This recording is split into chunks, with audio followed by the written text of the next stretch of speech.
Le podcast d'aujourd'hui, comme tous les autres podcasts, est présenté par Sushi Taxi, notre commanditaire principal qu'on adore.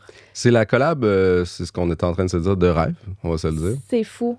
Nous, là, à chaque fois qu'on vient enregistrer des épisodes, on vient au studio, puis on a une tablée de sushis différents, nouveaux, toujours aussi délicieux qui nous attendent. Ça fait plusieurs mois quand même là, qu'on fait parenthèse, puis on n'a jamais eu 2 fois la même affaire, c'est tout le temps bon.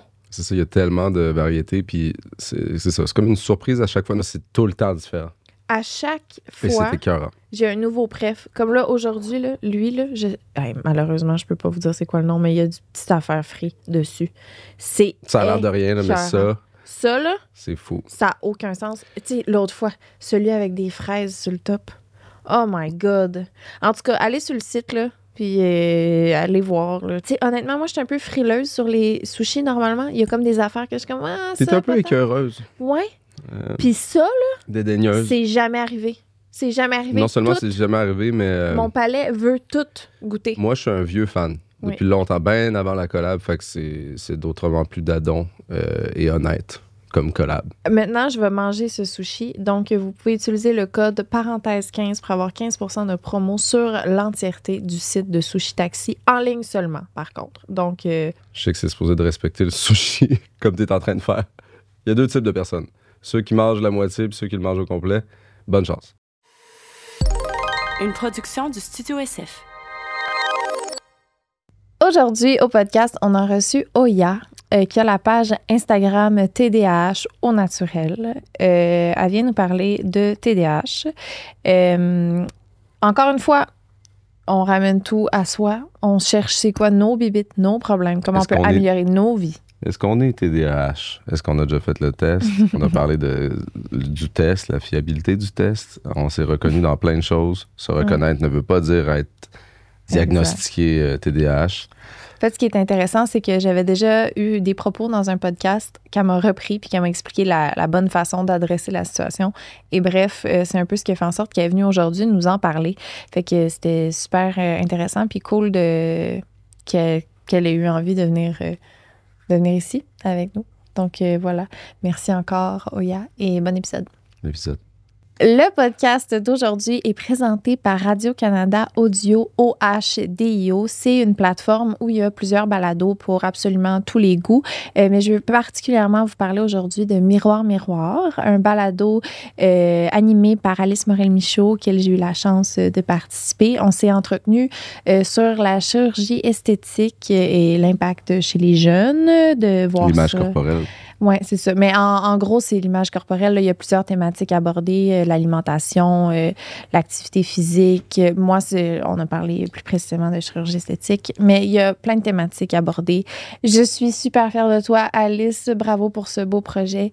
Et puis, je vous en parle en milieu d'épisode. On va faire un petit segment où je vous parle plus en profondeur de mon passage à Miroir Miroir. Vous pouvez télécharger l'application Radio-Canada Audio ou tout simplement visiter le site web. Les liens vont être dans la bio.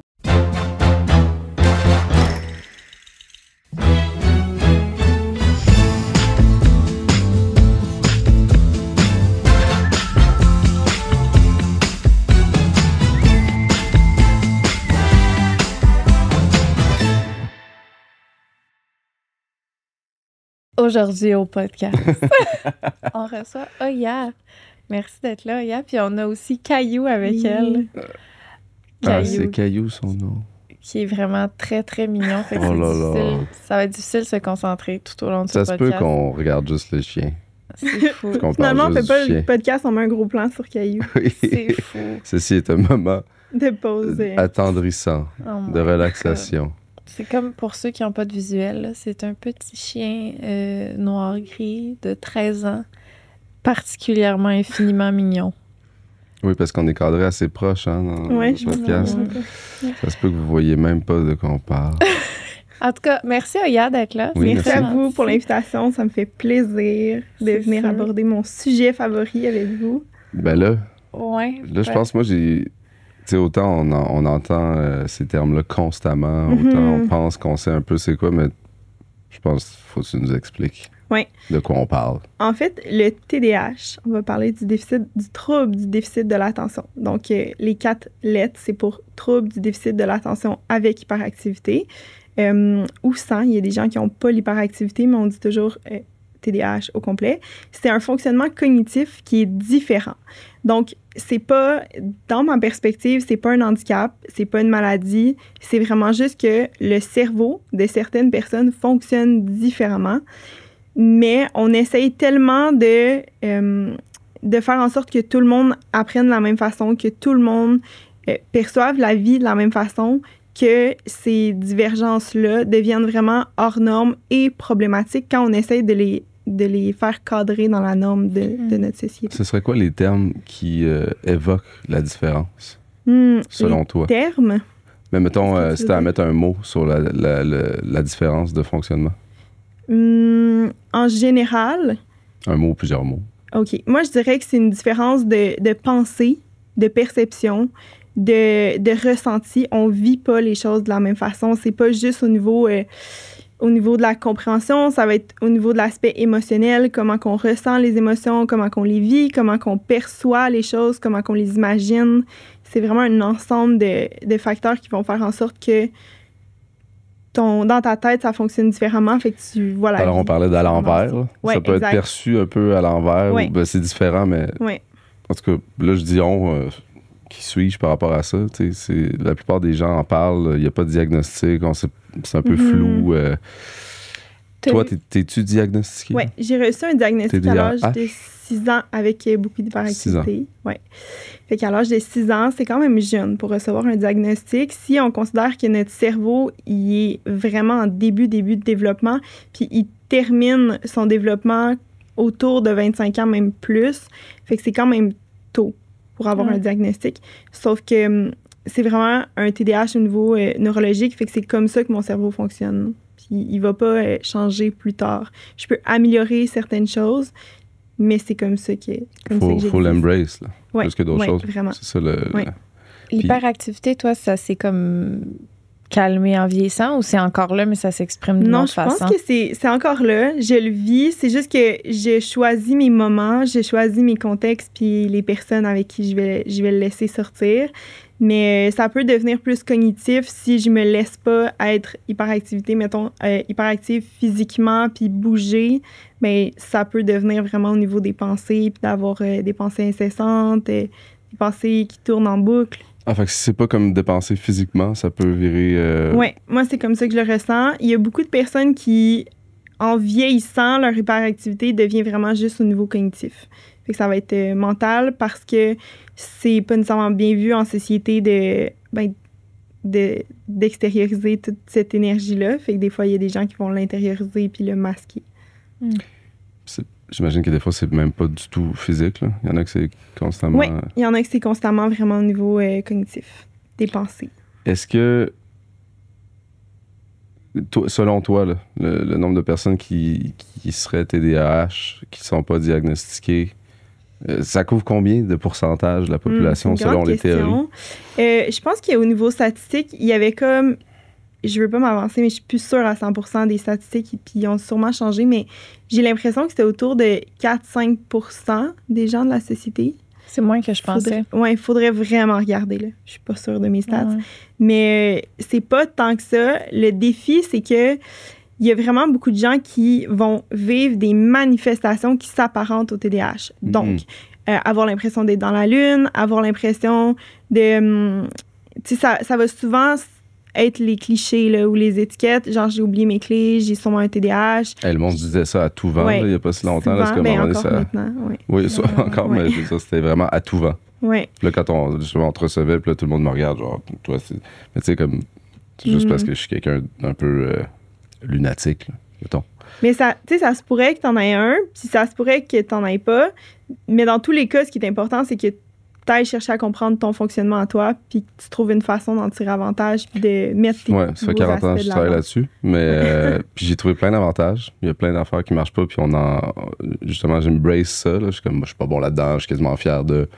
Mais est-ce que c'est quelque chose qu'on devrait diagnostiquer? C'est quelque chose Ça dépend vraiment des contextes, ça dépend de comment que la personne le vit. Si il y a vraiment beaucoup de défis dans plusieurs sphères de la vie, je pense que c'est important d'aller chercher le diagnostic pour une compréhension. Mais en même temps, j'ai vu des clientes que j'accompagnais qui ont eu un diagnostic, puis après, il y avait comme une augmentation des manifestations, comme si ça avait comme éveillé... s'appropriaient plus les étiquettes, puis qu'ils mettaient ça encore plus de l'avant, oui. Fait que là, on n'est pas sûr qu'on veut diagnostiquer. Ça dépend de chaque personne, oui. Comment on fait pour diagnostiquer ça? Faut que tu ailles voir le médecin de famille peut le diagnostiquer. C'est un questionnaire qui est, à mon sens, assez subjectif. Fait que c'est pas très objectif comme questionnaire. Tu sais, si tu as une bonne compréhension du TDAH, je pense que c'est... Quand tu réponds aux questions, tu peux être subjectif puis pencher vers une direction. Tu pourrais choisir de dire que tu as un TDAH. Ouais. Ou pas. Tu pourrais le fuir. Tu pourrais volontairement changer la donne. Quand même. Oui, volontairement, subconsciemment. Tu l'aides ou pas. Fait que c'est ça. Je trouve qu'il n'est pas très objectif, mais il faut vraiment que tu vois des aspects dans toutes les sphères de ta vie. Tu sais, c'est pas juste au travail, j'ai la difficulté à me concentrer, ça va affecter ta vie au complet. Puis il faut que ce soit quelque chose, mettons pour toi, vu que tu es adulte, que tu constates depuis l'enfance. Pas quelque chose qui est nouveau depuis comme moins de 6 mois. Puis tu sais, si tu as 40 ans puis tu fais ça, puis que ça fait 40 ans que tu es en béquille de ça, peut-être que ça sortira pas pareil la donne.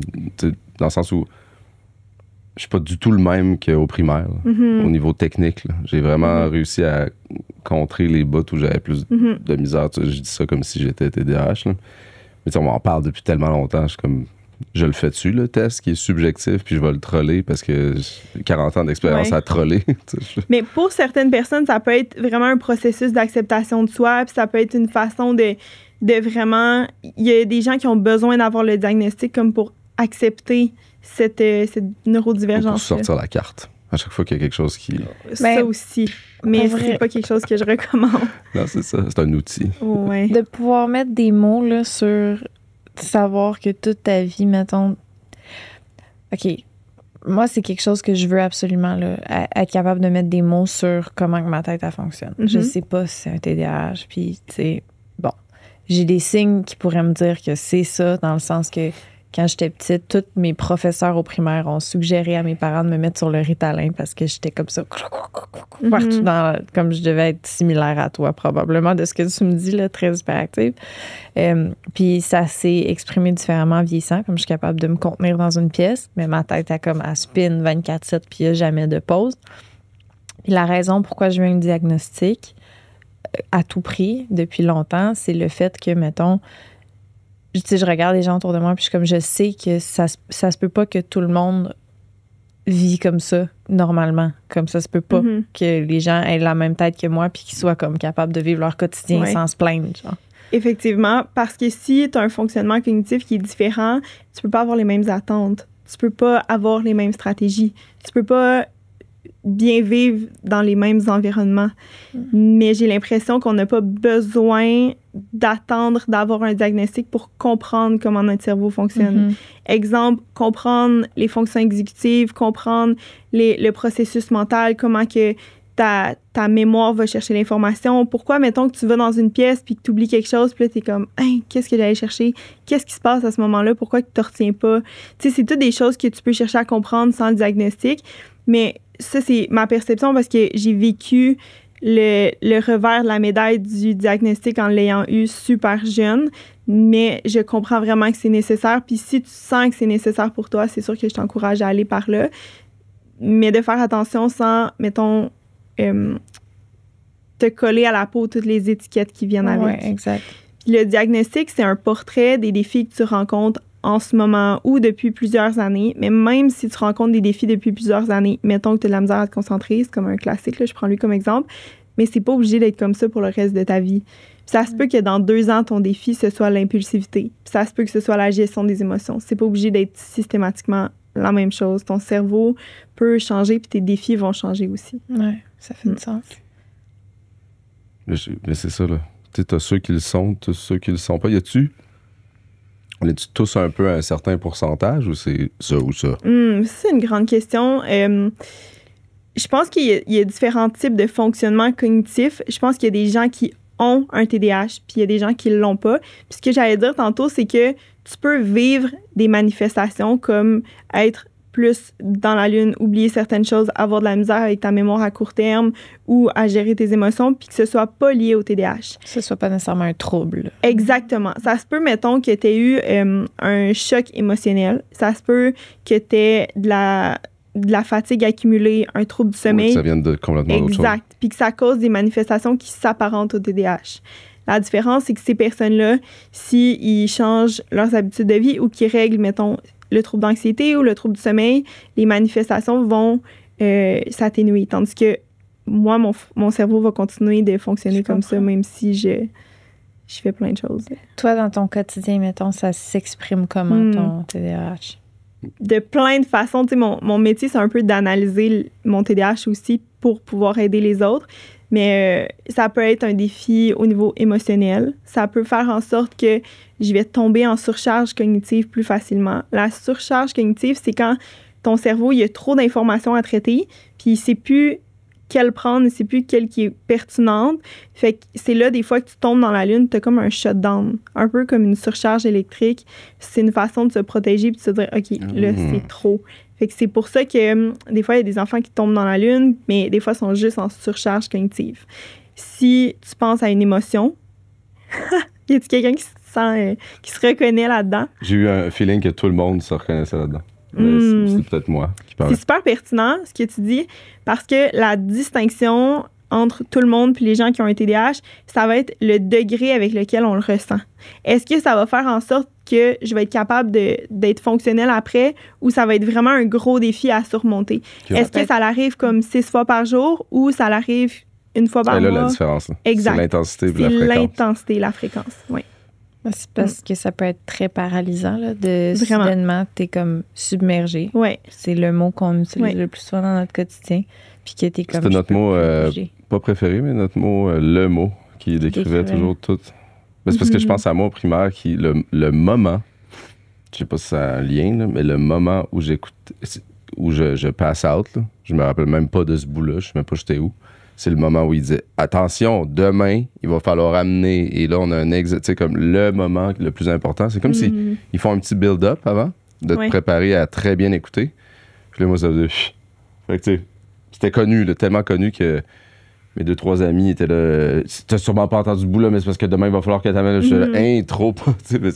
Est-ce que c'était un moment de surcharge ça se peut. Qui ont comme build-up, puis que je suis comme attention, la surcharge arrive, là, shut down.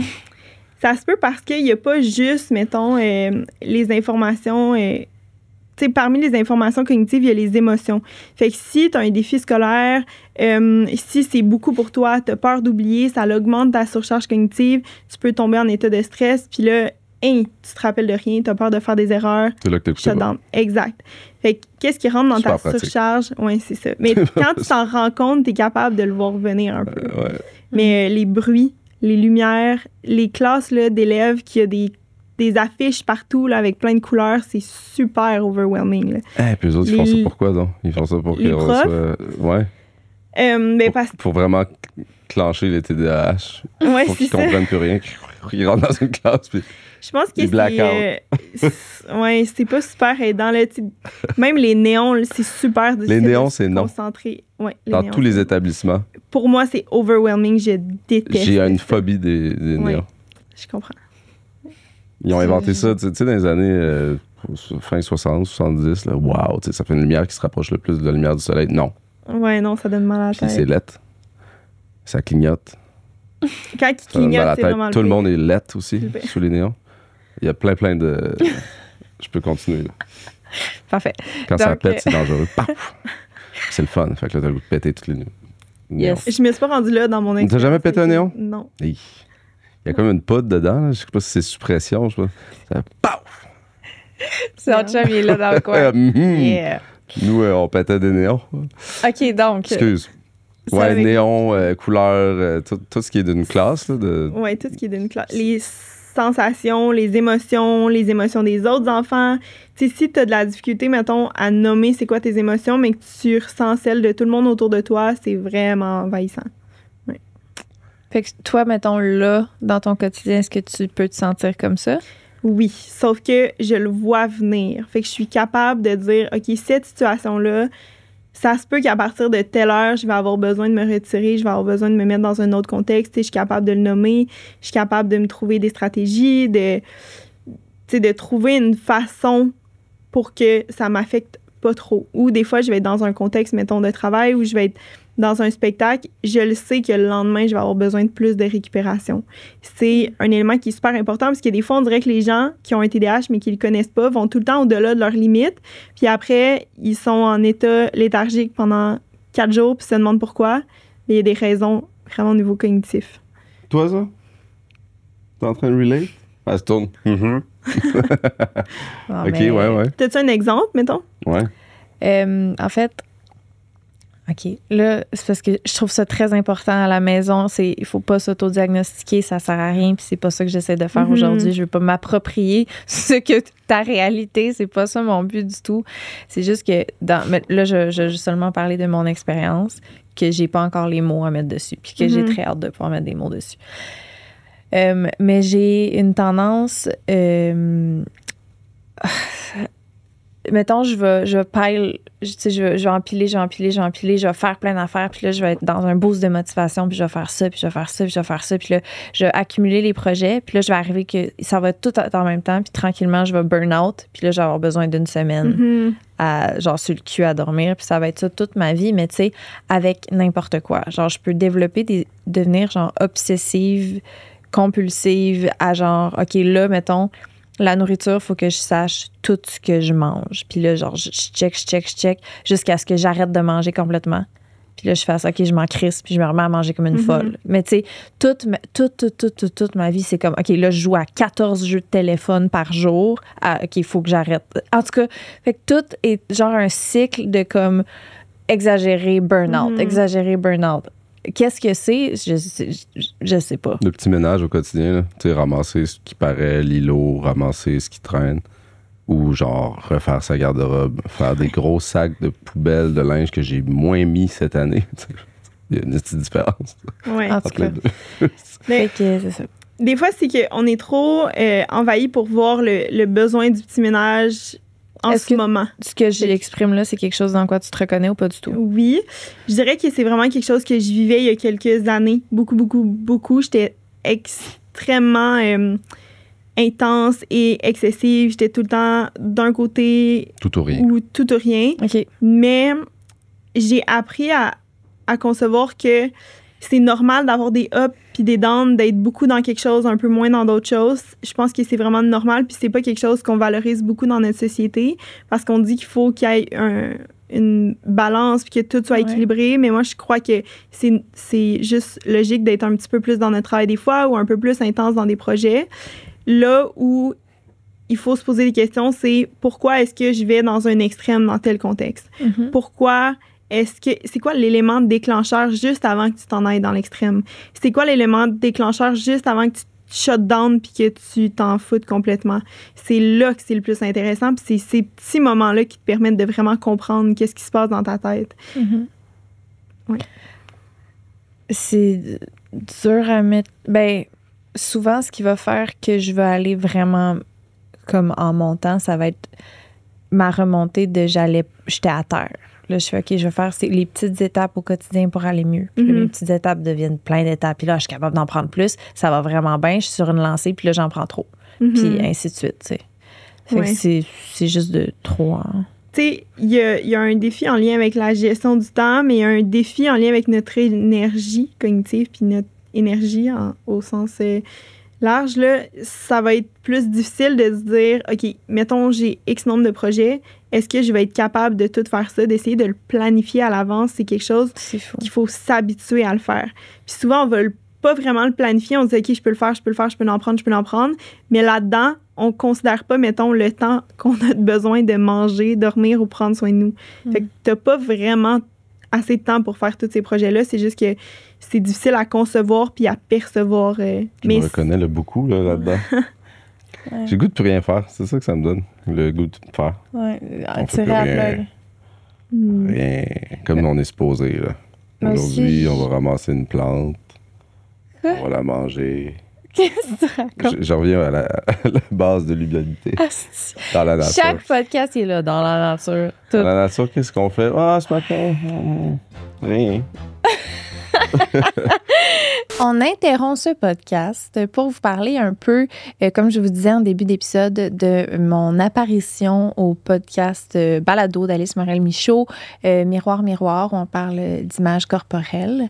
Moi, j'y ai été pour parler, entre autres, de chirurgie esthétique, d'intervention. D'ailleurs, comment tu t'es senti pendant le balado, dans le sens où tu es quelqu'un qui est habitué de s'ouvrir, tu es quelqu'un qui est très à l'aise de dire des choses assez intimes. Comment tu l'as filé par rapport à ce podcast-là? J'ai vraiment senti que c'était dans l'ouverture et la bienveillance. J'ai senti qu'on avait réellement envie d'avoir mon opinion sur ce sujet-là, puis qu'il y avait zéro jugement. C'était très... En fait, c'était vraiment une discussion entre deux filles qui se posent les mêmes questions un peu, puis qui font un échange pour... je sais pas, peaufiner leur opinion, peut-être. J'aime le mot bienveillance. Oui, vraiment. Parce que c'est un sujet parsemé de jugement. On n'était pas là-dedans à Miroir, Miroir. Dans le bon sens. Dans le très bon sens. Ben, ça t'a-tu mis face à des perspectives différentes après ton passage dans cette discussion-là? C'est une très bonne question. Parce qu'on s'entend que les podcasts, souvent, c'est une discussion qui aide à cheminer. Là. C'est presque une thérapie à chaque fois. On en parle, plus on approfondit dans les sujets. Puis souvent, on en ressort avec un feeling différent, de nouvelles perspectives. C'est quoi ton outcome? Ben, honnêtement, c'est le genre de sujet auquel je me permets d'avoir une opinion qui continue d'évoluer. Je pense que je choisis tout le temps la transparence et de m'écouter au moment où je vis les choses. Mais je pense que l'important au bout du compte, puis ce qu'on veut au final, c'est s'accepter dans le corps qu'on est, avec l'image qu'on a. Mais... La balance entre je veux modifier quelque chose de façon saine et de façon très assumée et de s'accepter, c'est pas toujours évident. Ouais, c'est ça. C'est l'équilibre potentiel qu'il y a entre les deux. C'est de faire la différence entre là, est-ce que c'est quelque chose que... Tu sais, parce que, tu sais, mon point, c'est en fait, c'est qu'on est né dans une enveloppe corporelle qu'on n'a pas choisie. Fait que, et où la limite... C'est à quel moment... c'est à quel moment où on choisit de s'accepter ou de faire, ben ça, je peux le changer et m'aimer dans le processus, tu sais. Pour le meilleur ou pour le pire. Pour le mieux, peut-être, des fois. On peut aussi... c'est pas juste la chirurgie ou des changements qui sont... on peut les faire de plein de façons différentes, de façon saine. Il y a l'entraînement, il y a la façon dont on se nourrit, dont on se perçoit. Ben, c'est aussi que ce serait de se mettre la tête dans le sable que de ne pas admettre que dans notre société, l'image corporelle est quelque chose d'important dans le sens que, tu sais, il y a des gens qui ont changé physiquement puis qui voient un avant et un après quand ils ont un glow-up ou un glow-down, tu sais, qui disent... comme un outil. Ils partent en voyage puis ils n'ont pas le même voyage dépendamment de la grosseur de paire de seins qu'ils ont. Non, mais c'est une réalité. C'est une réalité. Fait que, en tout cas, bref, tout ça pour dire que le podcast d'Alice où elle s'assoit avec différentes personnes pour en parler puis aller plus en profondeur dans ce sujet-là, c'est vraiment très intéressant, très pertinent. Et c'est des questions que je continue de me poser à ce jour. Puis... on est en constante évolution à travers tout ça. On se fait quand même pitcher des images, là, tu sais. On se fait imposer des standards. On est constamment en train de naviguer. On est des victimes, dans le fond. On est constamment des victimes. La société. Vous pouvez aller sur la plateforme Radio-Canada Audio OHDIO. Avec tous les liens sont dans la bio. Vous pouvez télécharger l'application ou tout simplement aller sur le site web. Encore une fois, bravo Alice pour ce beau projet. C'est un balado absolument excellent.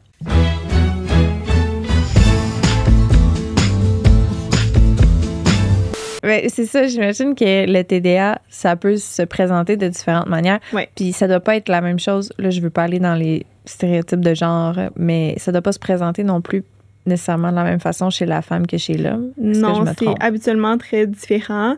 Puis il y a autant de façons de vivre avec le TDAH qu'il y a de personnes qui ont un déficit d'attention.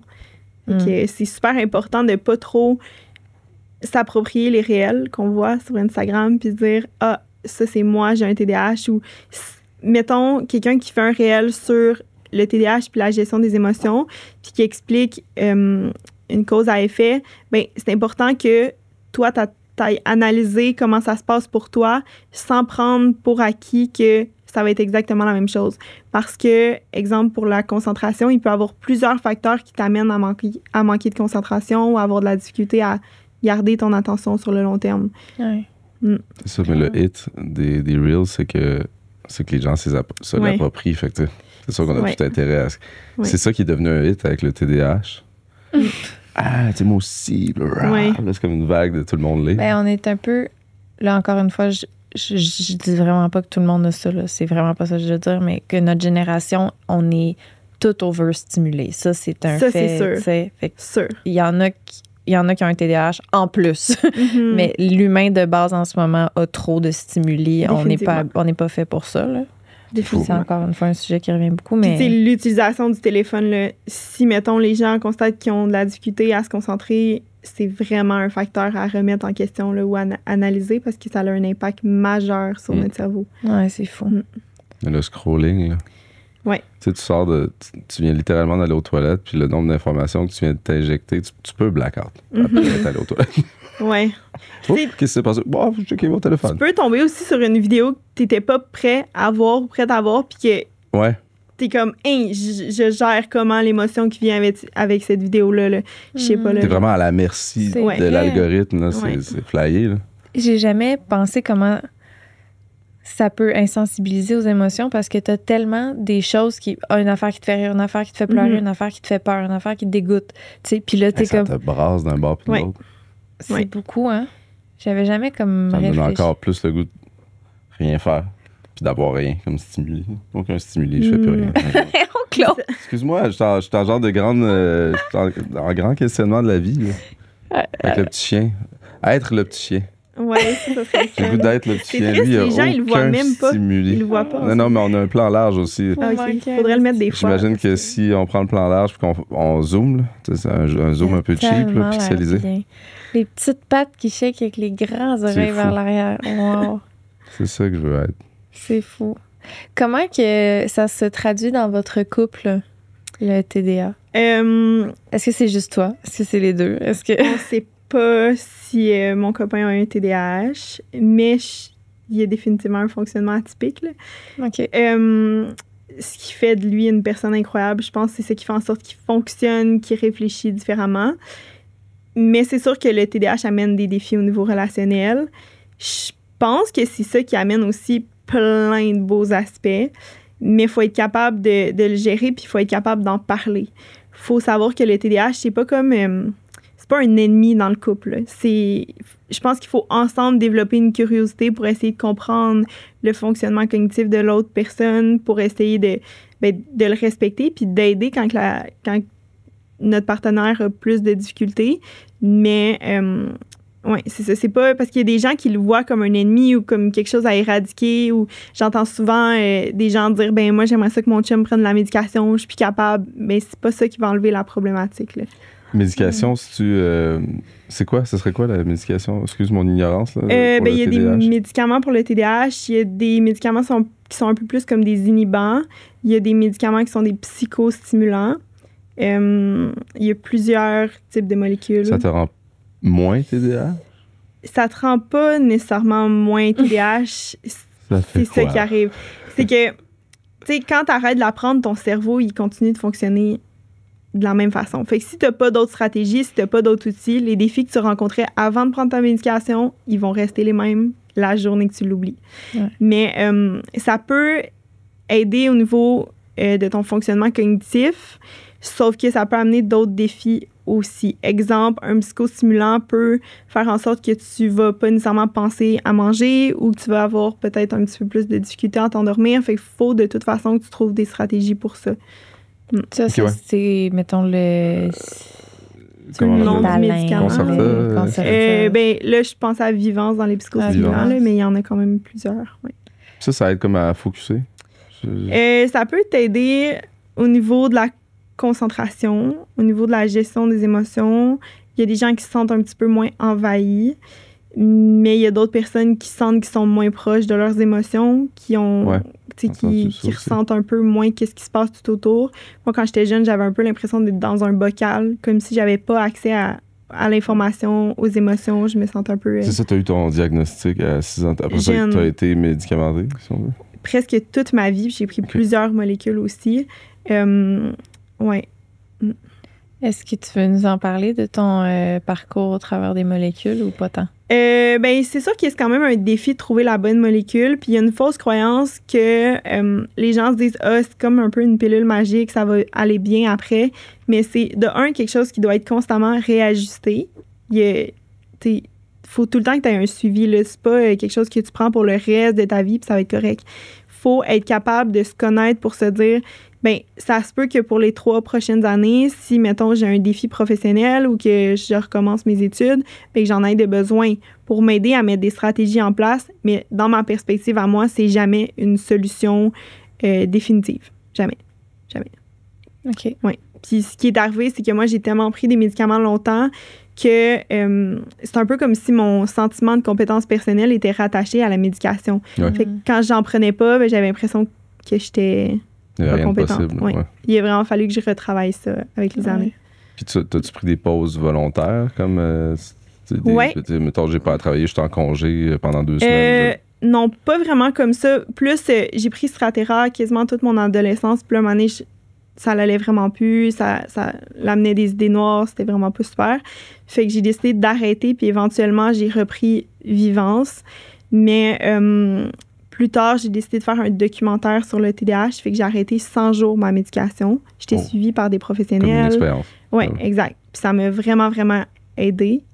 Fait que, mais je conseille vraiment pas que les gens en prennent une journée et qu'ils en prennent plus. Je pense qu'il faut vraiment ah ouais, il faut faire attention à ça? Oui, définitivement. Il faut qu'il y ait, de un suivi médical, mais de deux, j'ai déjà vu des médecins qui prescrivent plusieurs doses pour laisser la personne choisir la dose qu'elle veut. Mais dans tous les cas, si, mettons, je prends du Vivance aujourd'hui puis que j'en prends pas demain, il va avoir un impact. Je vais être super sleepy, je vais avoir envie de m'endormir. Fait que même s'ils disent qu'il n'y en a pas... Ah, fait qu'il faut pas... C'est pas une bonne idée, ouais. Parce que autour de moi, là, je dirais pas qui, mais je pense qu'il y avait un vibe de tu peux le prendre quand tu veux. Ouais, non. Selon le médecin, la médecin. Ouais. Fait que c'est pas supposé. Ben, tu sais, je suis pas médecin, mais personnellement, j'ai travaillé avec beaucoup de personnes qui ont un TDAH, puis je vois les genres de wave que ça fait. Puis tantôt, je parlais de stratégie. Quand tu développes des stratégies pour ton TDAH avec la médication, ça sera pas exactement les mêmes que tu vas mettre en place quand tu n'en prends pas. Fait que là, tu te retrouves tout le temps dans une situation où c'est pas les mêmes choses que tu as à gérer. Mettons, si tu arrêtes Vivance une journée, ben là, tu peux avoir de l'impulsivité alimentaire. Fait que finalement, le lundi, si tu as arrêté la fin de semaine, tu recommences. Mais tu fais comment pour gérer ça? T'sais, est-ce que tu caches ce défi-là ou tu en as un autre? Oui, ça rend ça instable. Exact. C'est pas les mêmes outils. Oui, ça t'empêche, je trouve, d'être vraiment comme centré sur tes besoins puis de savoir qu'est-ce que je dois trouver comme stratégie en ce moment, c'est quoi mon défi. Oui. On fait-tu le questionnaire pour savoir si on est TDAH live? C'est un long questionnaire. C'est un long questionnaire. Comme je disais, je suis pas médecin. Pareil, on le fait ensemble. Mais tu peux y avoir accès en ligne si tu veux. Ah ouais, facile comme ça? Oui. Mais c'est comme tu dis, c'est trop facile de se reconnaître là-dedans. Est-ce que tu peux être frustré quand tu entends quelqu'un faire « Ouais, moi, je suis TDA », c'est comme « Ta gueule, je sais pas, t'as pas fait... » Ça m'arrive tellement souvent. Là, récemment, je pense la semaine passée, je lisais un livre sur le TDAH pour me préparer au podcast. Puis j'entendais du monde à côté de moi à la piscine qui disait « Ah, moi, j'ai un TDAH, là, j'ai oublié mes clés d'appart ou whatever. » Puis tu sais, c'est un peu frustrant parce que tu vois que ça vient... C'est pas méchant, mais ça vient beaucoup d'une mauvaise compréhension de ce que c'est concrètement. Puis ça l'annule un peu les défis que nous, on rencontre au quotidien. Puis ça banalise parce que notre défi, c'est pas juste d'oublier nos clés. C'est vraiment plus large que ça. C'est en lien avec la fonction, la flexibilité cognitive, la planification, l'exécution. Tu sais, il y a plein de choses qui sont oubliées là-dedans quand on dit juste « Ah, j'ai un TDAH parce que je suis dans l'une, mettons. » Est-ce que tu as des outils, toi, qui t'ont vraiment, vraiment aidé, qui pourraient aider les gens? Il y en a plein. Puis je dirais que les gens veulent souvent la stratégie qui va aider, mais ça dépend de chaque personne, ça dépend de chaque contexte. Puis la chose plate à entendre, c'est qu'il n'y a pas de stratégie qui va être bonne pour tout le temps. Le but, c'est d'apprendre à connaître plein de stratégies, puis à développer cette curiosité-là pour comprendre notre cerveau, puis se faire comme un sac à outils avec plein de stratégies, puis de dire, OK, aujourd'hui, c'est ça mon défi, voici qu'est-ce que je peux mettre en place. Que ce soit en lien avec la planification, la concentration, la gestion des émotions, c'est d'être capable d'aller chercher d'autres solutions, puis pas te sentir comme dépourvu ou incapable parce que tu as une stratégie qui n'a pas fonctionné, mettons. Un sac à outils. Sac à outils. Puis, c'est une bonne... Là, toi, dans ton quotidien, tu aides des gens Ouais. qui ont... ça ressemble à quoi, une genre de consultation avec eux? Il y a différents types de consultations. Des fois, je fais de l'accompagnement de groupe. Fait que ça peut être une genre de cohorte sur 6 semaines. Je vais rencontrer... dans cette cohorte-là, c'est juste des femmes. 1 heure par semaine. Puis on prend le temps de se parler. On parle des défis qu'ils vont rencontrer au quotidien. Ce qui est intéressant, c'est qu'ils se sentent moins seuls. Il y a des gens dans ce groupe-là qui viennent du Maroc, de l'Europe, qui n'ont jamais parlé de leur TDAH à leur famille. Fait que ça leur permet de rencontrer d'autres personnes qui vivent les mêmes défis. Sinon, il y a vraiment de l'accompagnement individuel que je fais sur une plus longue période de temps. Il y a une petite fille que j'ai vue pendant 4 ans, 2 fois par semaine. Il y a des femmes que je vais voir, mettons, 3-4 fois par mois. Ça dépend de chaque personne. C'est plus individualisé sur les défis qu'ils rencontrent au quotidien. Mais mon but, c'est vraiment de les amener à être plus... à être capable de s'observer puis de voir qu'est-ce qui se passe puis d'embarquer plus dans un processus d'acceptation. Parce que même si les gens disent « Ah oui, j'accepte mon TDAH », des fois, je constate que c'est pas accepté à 100% parce qu'on continue de se mettre des attentes qui correspondent à une personne neurotypique. Les gens, ils se mettent des attentes comme s'il n'y avait pas de TDAH, mais... ouais. Ben là, c'est parce que... Fait qu'on peut pas se mettre des attentes de neurotypiques, non? C'est pas exactement ça. Tu sais, dans certains contextes, tu pourrais te mettre des attentes plus élevées. Dans d'autres, c'est pas nécessairement approprié. Ça dépend de tes forces, de tes défis, puis ça dépend du moment aussi. Ça peut être dans le bon sens. Oui, exact. Je comprends. C'est juste autant que- de skills que de béquilles à avoir, Ouais. de plus puis de moins. C'est juste qu'on se respecte pas, puis on prend pas en compte notre fonctionnement cognitif souvent quand on. Là, y a-t-il construit une notre façon vie. plus claire de faire le test qui est d'une façon moins subjective? Mettons, Non, c'est vraiment il y a un test universel que tu peux faire avec le médecin. OK, fait que ouais. c'est ça qu'il faut faire, si tu veux Ouais. le faire. Ouais. Mais tu sais, ça peut quand même t'aider, t'apporter des pistes de réflexion. Tu peux lire sur le sujet, voir qu'est-ce qui se passe, essayer de cibler un contexte précis puis de dire, OK, qu'est-ce qui se passe dans mon cerveau? Tout le temps en étant comme à la recherche d'une... Pas d'une réponse, mais juste en étant curieuse puis en voulant voir qu'est-ce qui se passe sans se porter un jugement là, sur ben voyons, j'agis comme ça ou... C'est pas tant de... c'est pas tant que je vais juger comment je me comporte. Puis, tu sais, comme vous avez dit, là, il y a des moments où ça peut être merveilleux là, d'être dans les extrêmes ou d'avoir des comportements atypiques. Là, je sais. Mais ça donne envie de savoir c'est quoi quand même un cerveau qui est comme typique. Comment on l'appelait ça? Neuroatypique, c'est quelqu'un qui va être dans la neurodivergence, puis neurotypique, c'est quelqu'un qui est plus dans la norme au niveau de son fonctionnement cognitif. J'aimerais ça savoir. Ça ressemble à quoi? Se réveiller le matin, puis comme que tout est comme simple, puis qu'il n'y a rien qui est une montagne, puis que tout est comme pas grave. Je pense que dans le neurotypique, ça peut être une montagne compliquée. Ouais. Toutes ces choses-là, c'est accessible pour toi aussi. Mais tant et aussi longtemps que tu penses que ça se passe juste dans le cerveau de quelqu'un d'autre puis que ça peut pas se passer dans le tien, mais ça va être encore plus difficile pour toi d'atteindre ces objectifs-là. Je comprends. C'est le tabarnak. Je ressens de la frustration. C'est ça, hein? Mais c'est parce que Je te sens. je suis tannée de pas savoir. Mhm. Je suis tannée. Je suis écœurée de genre... Puis là, je me fais dire... tu fais un test, puis c'est toi qui décides, dans le fond, si tu l'as ou si tu l'as pas. C'est pas toi qui décides. Non, C'est ça que j'ai dit. je Tu sais. peux tomber sur vraiment un bon médecin qui va bien t'accompagner, qui va bien te guider, mais c'est ça reste subjectif. Puis je tiens à dire aussi que tout ce qui est en lien avec la maternité, Ouais. ça va avoir un impact sur ton fonctionnement cognitif.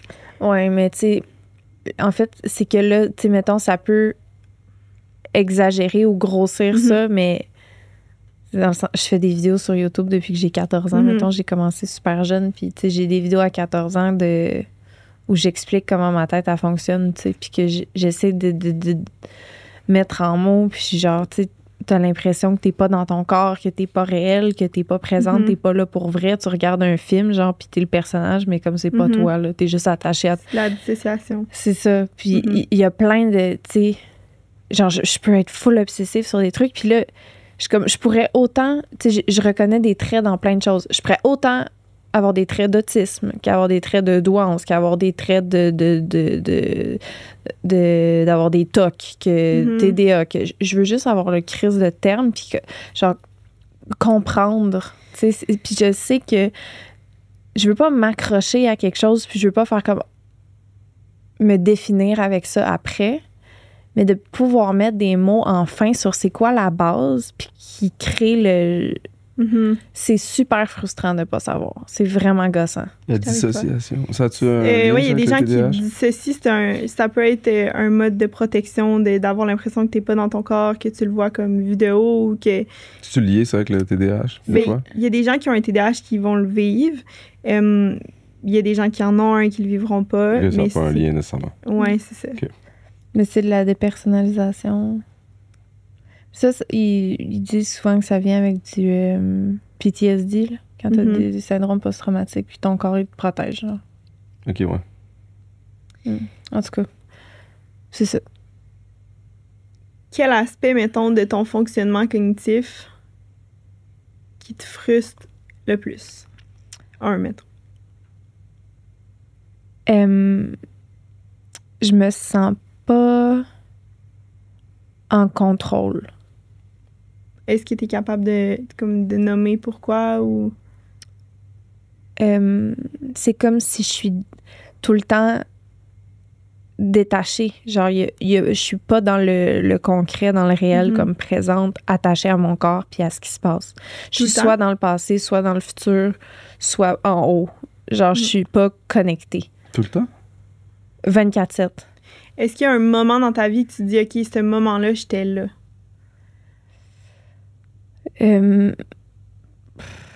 Mon accouchement. T'as pas le choix d'être là, tu pousses en sac. On prend une marche, là, puis un coucher de soleil, tu le regardes, puis on dit, c'est beau, ce moment-là. J'aimerais tellement ça, le ressentir plus. T'es comme... Puis On fait l'amour, mettons. Je cherche des moments. Je suis avec vous, mais est-ce que... J'ai perdu mon idée, là. Excuse-moi, je suis allé vraiment ailleurs, mais... Qu'est-ce que j'allais dire? Excuse-moi.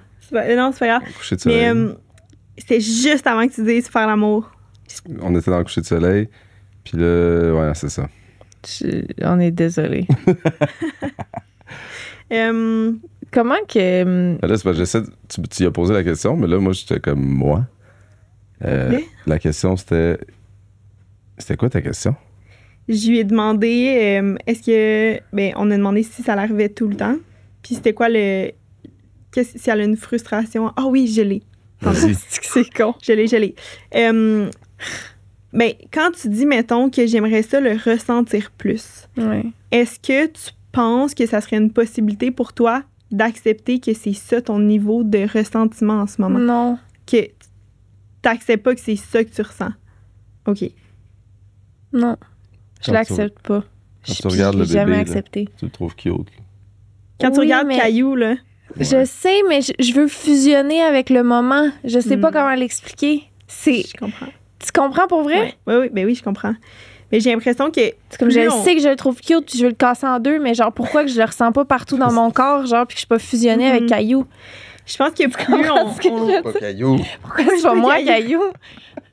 Je pense que je comprends pas, gang. Vous êtes vraiment un gang, là. Moi, je suis pas dans ce gang-là. Mais j'essaie de comprendre. Je pense que c'est quand on sait qu'il y a une émotion qui est présente puis qu'elle pourrait avoir un certain niveau d'intensité, mais on la vit pas à ce niveau d'intensité-là. Fait que ça peut être frustrant de se dire, comme je sais que je l'aime, mais je veux le ressentir plus.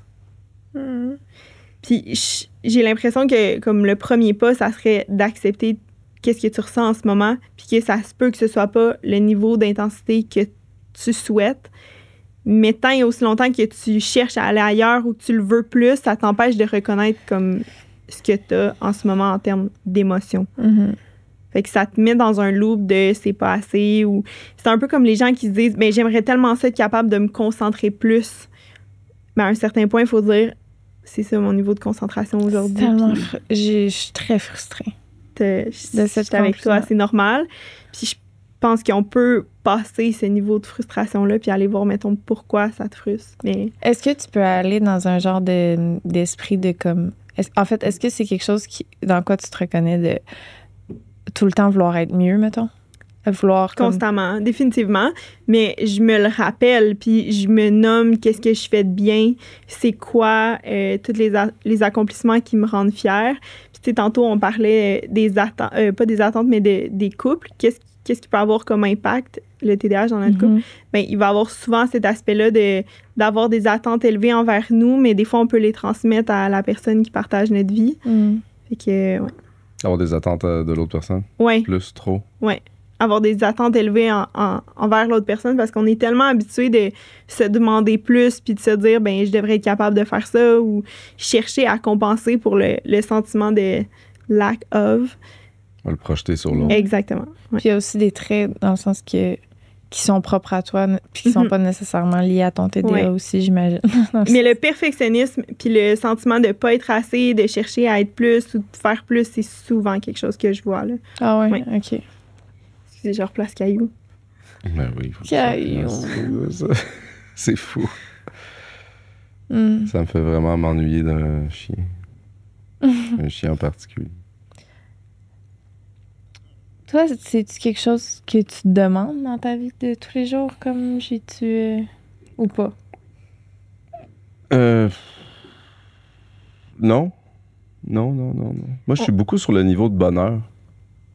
Dans le sens où j'ai à un moment donné, random, sur un retour de show, j'avais de la route à faire, j'ai demandé à ChatGPT les grandes théories sur le bonheur. Puis, tu sais, j'ai l'impression que j'étais-tu plus heureux avant ou c'est une perception des souvenirs ou d'un feeling. Puis, voyons, il me semble, ça, tu sais, je suis toujours à me demander si je suis assez heureux ou le niveau de bonheur, littéralement, faisait partie des théories, les grandes théories. Puis j'ai approfondi sur celle-là, mais tu sais, celle qui dit que le bonheur il y a comme un niveau prédestiné. Puis si tu essaies constamment d'aller en haut, tu vas redropper en dessous. C'est comme s'il y a une ligne, comme les attentes, comme tu disais tout à l'heure. Si tu constates que le bonheur, c'est ça, puis il est pas là, il est vraiment juste là, dans l'acceptation de ça. C'était une théorie, là. Mais je suis beaucoup à penser à ça, ce temps-ci. J'ai l'impression... Vas-y. Non, ben, peu importe la charge, peu importe ce que j'ai à faire, peu importe si c'est une bonne journée ou pas, ou ce que je vis, je pense beaucoup au niveau de bonheur.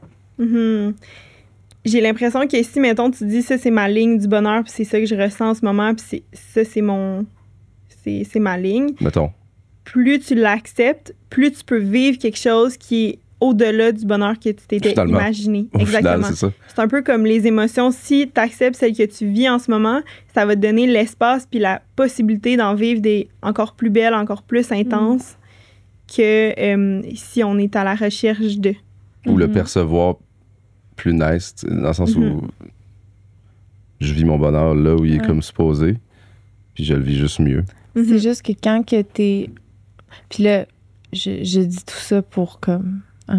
Mais je suis complètement d'accord avec vous et c'est ce que je pense ça aussi, là. Qu'est-ce que tu vas dire? Bon, j'ai oublié. Fuck off. C'est con.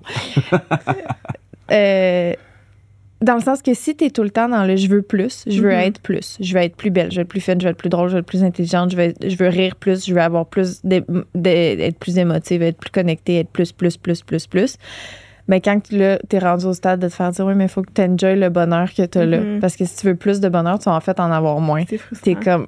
Ça chie ton plus, là. C'est comme si... Ça va pas dans le même sens. Ça va pas dans mon sens. Okay, Je veux plus. C'est comme si t'avais l'impression que le fait d'accepter, c'est renoncer. Mais si t'acceptes au fonctionnement de ton cerveau en ce moment, si tu acceptes à tes émotions en ce moment, si tu acceptes au niveau de bonheur que tu ressens en ce moment, ça t'empêche pas d'en avoir plus tard. Justement, ça donne plus d'espace puis une plus grande possibilité. C'est un parallèle. Si t'as l'impression que t'es en forme, tu l'es-tu plus ou ça va t'empêcher de devenir plus en forme parce que t'es contenté? Ben, être pressé, c'est jamais bon. Si tu te trouves plus belle, ça va-tu t'empêcher de le glow-up constant? Moi, je pense que Est-ce non. qu'en réalité, tu vas l'être plus ou de moins en moins? Inception. On l'a brisé. Tu sais, l'emoji là, qui tourne en bleu, là, constamment. Je sais qu'il y a une chose que j'avais comme rencontré une voyante. Là. Gardez vos croyances. Elle avait-tu un TDAH? Je sais pas. Ça a-tu un lien? Parce que sinon, garde ton histoire. Mais elle m'avait juste dit que, selon elle, j'étais trop pressée dans tout, puis que c'était ça qui me nuisait dans ma vie, c'est d'être pressée. Pressée d'avoir plus. Ça a été ton skill aussi, là? C'est ça l'affaire, c'est que, comme vous l'avez dit plus tôt, ça peut vraiment être un outil. Je pense que j'ai accompli plein de belles choses dans ma vie grâce à ce trait-là, clairement, que j'aurais pas si j'avais juste été contentée, clairement. Fuck off, le contentement. Je suis pas contentée. T'apprécies où est-ce que t'es en ce moment. Si c'est dans ta personnalité d'aller chercher plus, de vouloir aller plus haut, à un moment donné, ça va kick in, puis tu comprends, ça va embarquer. Ça va rester qui tu es. C'est juste que ça va peut-être être un peu plus sain et vécu différemment. Mais là, je vais pas aller assez vite. Oui, il y a peut-être un niveau... C'est ça, il y a peut-être à un moment donné, t'as bâti tout ça avec ce skill-là. Puis à un moment donné, ça change ou ça s'arrête un peu. Ça peut être différent. C'est le moment c'est comme une retraite. C'est la retraite de le plus. Ouais. C'est vraiment des jokes. Toi, mettons, où tu en es en ce moment, parce que je sais, tu as dit que dans ta vie, il y a eu des différents défis, différentes médications, ça change. Mais là où tu en es en ce moment, toi, ce serait quoi, mettons, le défi que tu rencontres le plus ou qu'est-ce qui... Ça serait de me défaire des anciennes attentes que j'avais. C'est un peu comme tu disais, d'avoir des attentes élevées, de vouloir aller plus haut, de vouloir faire plus. Je fais quand même beaucoup de choses en même temps dans ma vie. Puis c'est d'être capable de me dire, hey, ce que tu viens d'accomplir là, c'était gros. Puis c'était gros considérant tout mon fonctionnement cognitif. Puis c'est parfait. Fait que des fois, c'est d'être capable de me dire, OK, je m'arrête aujourd'hui, puis je suis vraiment fière de ce que j'ai fait, je suis fière de ce que j'ai accompli. Dans le but d'être plus confortable, mettons? Oui, puis d'être capable d'en faire plus, parce que si je suis toujours en train de me dire que je suis insatisfaite, mais j'aurai plus d'énergie au bout. Puis j'ai pas de fun. Tandis que si je prends le temps de récupérer, puis j'apprécie le moment, puis je réapprends à avoir du plaisir, puis à faire des choses pour le plaisir, ça me donne plus d'énergie, plus de créativité. Je trouve des idées que j'aurais pas eues. J'ai des opportunités de contrat que j'aurais pas eues. Je développe des partenariats que j'aurais pas eu sinon. Fait que... C'est ça, c'est la petite formule magique, là. Quand ça flow plus. Oui. oui, vas-y. Ben, c'est aussi d'accepter que t'as pas tout le temps le contrôle puis que des fois, il y a des choses qui se passent mieux que ce que t'aurais pu imaginer, mettons. Oui.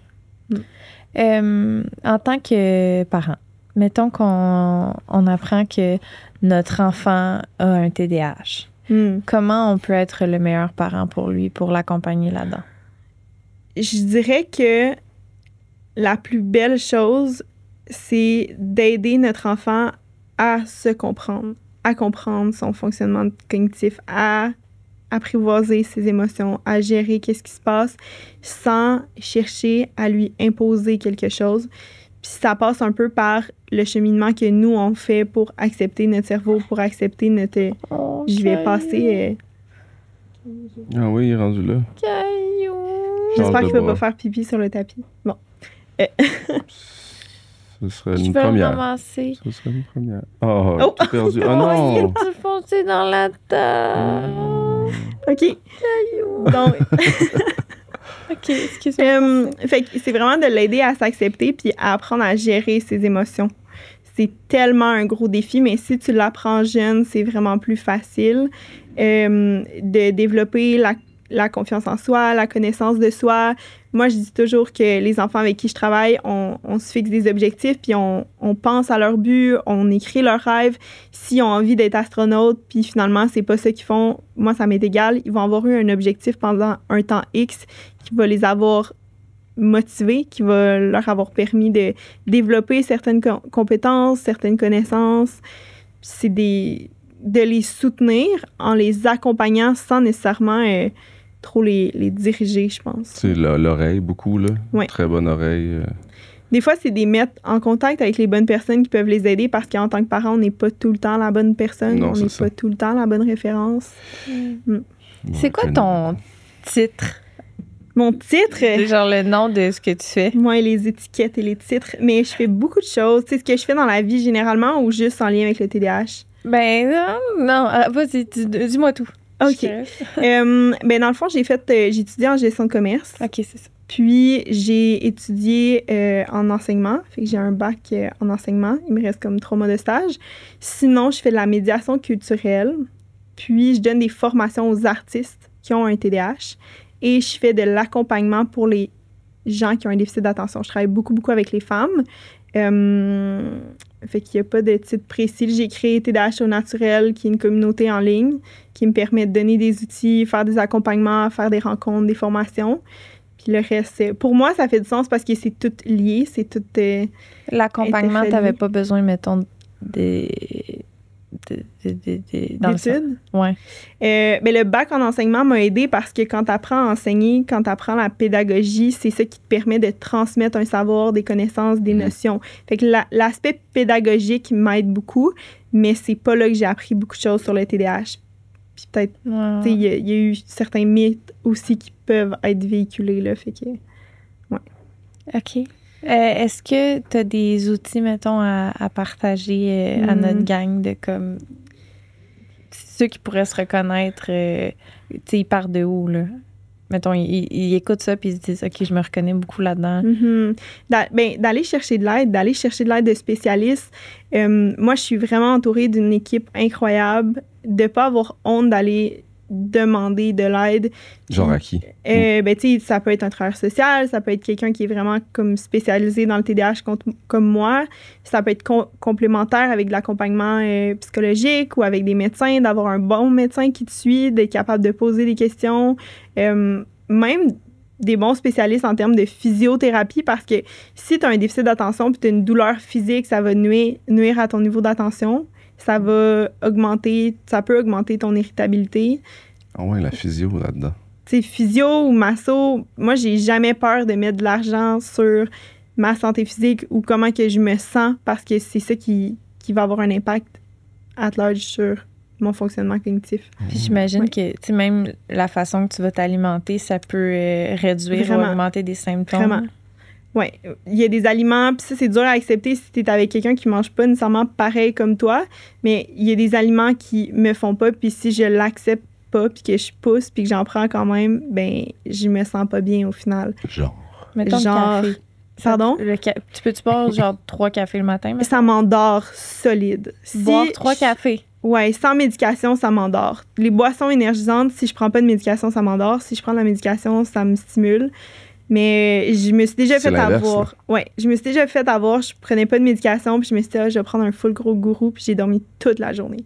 Ben voyons donc. Ça, dans l'autre sens, là.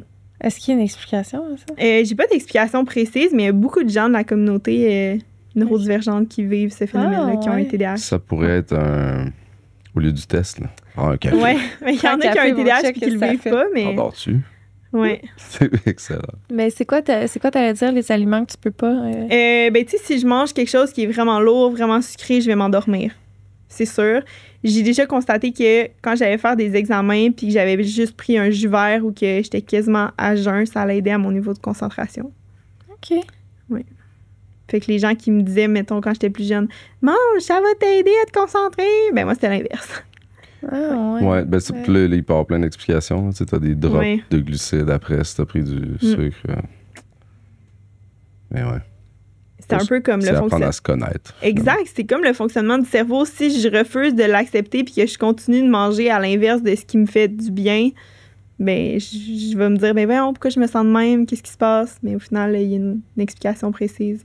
Oui. On est constamment en train de lire, puis à travers nous-mêmes, là, qu'est-ce que ça me fait. Moi, c'est les chips au ketchup, ça te fait pas? Impossible, c'est fou. Je les adore, c'est ma sorte préférée. Tu peux choisir ton moment que tu prends, mettons. Oui, à un moment donné, j'ai fait, je vais full en manger là. Puis après, j'étais, tu sais, ça valait pas ça. Est-ce que... Mon exemple, c'est niaiseux, mais c'est ça que j'ai pensé en premier. Non, ça fait du sens, c'est quelque chose qui te fait pas... Je sais pas c'est quoi qu'il y a dans ça. Mais t'es pas obligé d'avoir l'explication tout le temps. Non, c'est juste ça. Comme, moi, ça me fait pas, ça me convient pas, je me sens comme de la merde après. Je suis quand même curieux, tu sais, il y a une raison. Là. C'est pas parce que c'est très bon. Ouais. Là. C'est vraiment... D'apprendre à se connaître, c'est vraiment le meilleur truc, là, d'être à l'écoute de comment que ton corps se sent, ta tête se sent, tout. Là. Oui, puis c'est difficile parce qu'il y a un processus d'acceptation, parce qu'il y a des fois que tu te dis « j'ai vraiment pas envie de me sentir comme ça » ou « j'ai envie de me sentir plus comme ça », puis juste d'accepter que c'est ça en ce moment. Peut-être que j'avais prévu une journée super productive, mais qu'il est arrivé quelque chose qui fait en sorte que je suis surchargée puis que je le vis pas bien, puis c'est ça. It is what it is. Oui. Merci beaucoup. Ça me fait plaisir. Merci. Shout-out à ton choix de couleur. Merci. On va se le dire, c'est les couleurs de l'affiche, notre branding. Est-ce qu'il y a un lien qu'on peut mettre dans la bio que les gens, peuvent... Oui, il y a la page Instagram. Si les gens ont des questions, ça me fait full plaisir de prendre le temps d'y répondre. Il y a des fois où je fais juste un appel qui s'appelle Appel Momentum. Ça peut être juste concentré sur la productivité. Il y a des gens qui me disent « j'ai de la misère avec une tâche précise, puis je sais pas par où commencer » ou « j'ai juste besoin d'avoir quelqu'un avec moi pour la faire ». C'est aussi quelque chose que je fais. Wow! Ça, je vais m'en rappeler en esti. Ouais. Oh, à l'aide. Je suis pas capable de me sortir du lit. Ça l'aide beaucoup les gens d'avoir du body doubling. C'est juste d'avoir une autre personne qui est avec toi pour t'aider à passer à travers une tâche. Wow! Ouais. Parce que c'est vrai que c'est ça. T'es comme, OK, je vais faire mon lit. Après, d'y aller étape par étape, ça aide full. Brosser les dents. On le sait, toi, les étapes. OK, bon. Je parle de mes listes, il est triggered, mais moi, ça m'aide. Le matin, je croise un téléphone avec une liste d'étapes. Je suis là. C'est parce que si j'ai pas d'étapes, je m'enflamme. OK. Tu vois, t'as des stratégies, tu le sais. On essaie. Ouais. Merci beaucoup. Merci. Ça me fait plaisir. Vraiment très agréable. À bientôt. Bye.